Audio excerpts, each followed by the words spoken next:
noches, estimado profesor. Vamos a exponer nuestro tema, procedimiento legal ante caso de corrupción en la educación pública. Bueno, en primer lugar tenemos que saber qué es la corrupción. Es cuando una persona ejerce un cargo ya sea público, y se aprovecha de sus facultades, de sus atribuciones, a cambio de favores, sobornos y cierto algo específico. Vamos a explicar, la corrupción tiene dos definiciones, jurídica y social. Jurídica nos indica que la corrupción es un abuso de poder, plasmado en el Código Penal, y se define de cierta manera como delito de cohecho, colusión y peculado, y entre otros. La corrupción social se enfoca en lo que es la ética pública de cada profesional, ¿no? El siguiente. En este caso es un punto donde nos indica la corrupción como fenómeno estructural. Sí es cierto, la corrupción abarca desde en este caso la base de la jerarquía de la presidenta hasta los cargos que ocupan en nuestro estado, en este caso, pues, ¿no? Existen leyes en contra de la corrupción. Abarcamos el Código Penal y sus leyes. Tenemos el Código Penal de cohecho, artículo 393 al 393. Peculado tenemos el artículo 387 al 389. Y también la corrupción tenemos el artículo 384. Y otras leyes de corrupción que es relevante a la situación problemática que enfrentamos hoy en día, tenemos la ley 27785, que es la ley orgánica del Sistema Nacional de Control y la Contraloría General de la República. La ley número 30057, que es la ley de servicio civil, que promueve la meritocracia en el sector público.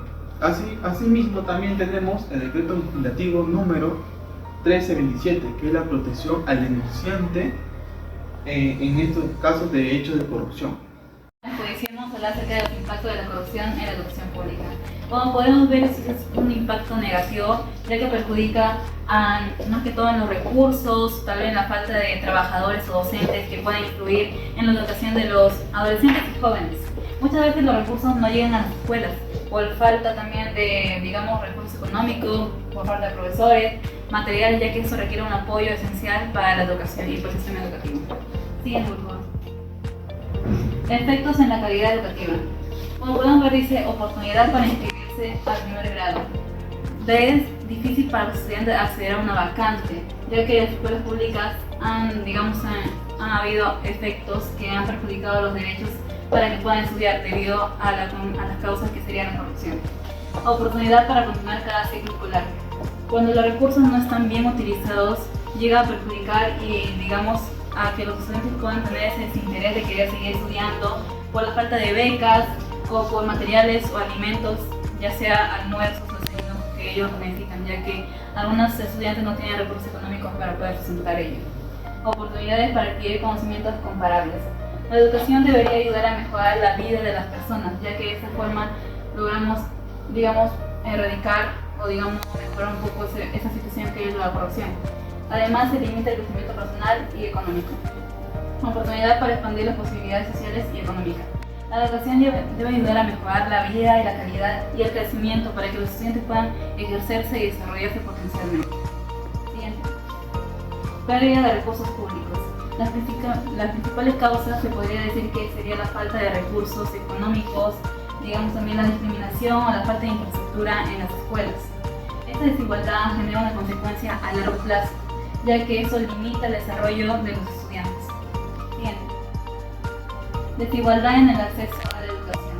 El acceso a la educación preescolar es desigual, ya que en zonas rurales o zonas, donde hay urbanas, tienen como poco acceso a la educación, lo cual eso limita la oportunidad de tener una educación de calidad. En primaria, aunque el acceso es casi universal, existen problemas de rezago y deserción. Rezago, ya que los estudiantes no tienen como el mismo nivel, o están, por ejemplo, estudiando 10 años, tienen 10 años y no van a estudiar, están en primero, o sea, no están en el mismo nivel académico que los otros estudiantes que tienen esa misma edad. deserción, cuando quieren dejar la educación por el tema del trabajo, por el tema de que tienen que ver otros temas de su casa.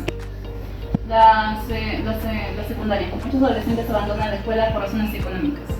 Las niñas tienen mayor tasa de penalización que los niños, ya que de alguna otra forma las niñas pueden tener como posibilidad de seguir con sus estudios que los niños. Siguiente. Normativas en el ámbito educativo. Acá tenemos el plan anticorrupción del dinero. Busca prevenir actos irregulares que afectan los recursos y calidad educativa. Se reconoce la corrupción como una amenaza al derecho fundamental a la educación protegido por las naciones nacionales e internacionales. Las medidas destacadas: capacitación en ética a funcionarios, reconocimiento al buen servidor público, portal de transparencia en adquisiciones, registro digital de expedientes disciplinarios. Estas son las normativas que debemos tener en educación. Siguiente. Ley de transparencia y acceso a la información pública. Esto quiere decir que todo debe estar transparente, todas las cosas que vienen del Estado hacia las instituciones educativas se haga, ¿cómo se podría decir? Se facilite y se haga aparecer lo que llega, porque vemos muchos casos que a veces las cosas que da el gobierno no llega hacia las instituciones educativas y eso perjudica mucho a los alumnos. Siguiente. Reglamentos internos del Ministerio de Educación. Acá tenemos instrumento que regule la convivencia, derechos y deberes de la comunidad educativa, basado en el proyecto educativo institucional. Garantiza un ambiente respetuoso e inclusivo y libre de violencia. Acá quiere decir que los niños y niñas, todos en la institución educativa, tienen los mismos derechos y libertad de gozo, como se dice, para que no haya ninguna discriminación. Normas sobre las contrataciones públicas en educación. Las contrataciones deben regirse por los principios de legalidad, transparencia y eficiencia. Los recursos públicos destinados a educación deben ser usados correctamente, priorizando el beneficio educativo. Claro, como decía, todo el material didáctico, todos los libros, todo lo que el gobierno hace llegar a las instituciones educativas deben tener un buen provecho, claro, siempre hecho cuando llegue todo eso hacia donde se destina, ¿no? Cada producto para las instituciones y los alumnos tengan una mejor vida académica institucional para que puedan aprender. Bien, entonces pasamos a hablar de la Convención de las Naciones Unidas contra la Corrupción. Vigente desde el 2005, lo que busca básicamente es, como todas las convenciones, luchar de alguna manera contra la corrupción, garantizando y exigiéndoles a los países que están dentro de este convenio que en sus normativas consideren a los delitos como el enriquecimiento ilícito, como el tema de la malversación de fondos, que de alguna manera busca mitigar este tema de la corrupción. También busca establecer normativas de comportamiento que actuar referente a la ética, que parece que los profesionales se han olvidado de ese punto. Y por ello nos parece bastante interesante este enfoque respecto a la Convención de las Naciones Unidas contra la Corrupción. Siguiente diapositiva, por favor. Siguiente convención es la Convención Interamericana contra la Corrupción. Esta básicamente debemos destacar que es la primera convención interamericana en América Latina. Esta fue fundada en 1997 en Venezuela, la cual es importante porque establece un precepto. Es la primera que busca mitigar de alguna manera la corrupción y genera el siguiente paso a la Convención de las Naciones Unidas que hemos visto anteriormente, ya que esta es de 1997, la anterior de 2003. Vemos que esta cimentó las bases para que la siguiente pueda existir. Y ya por último, la siguiente diapositiva, por favor. Tenemos los informes de los organismos internacionales sobre educación y corrupción.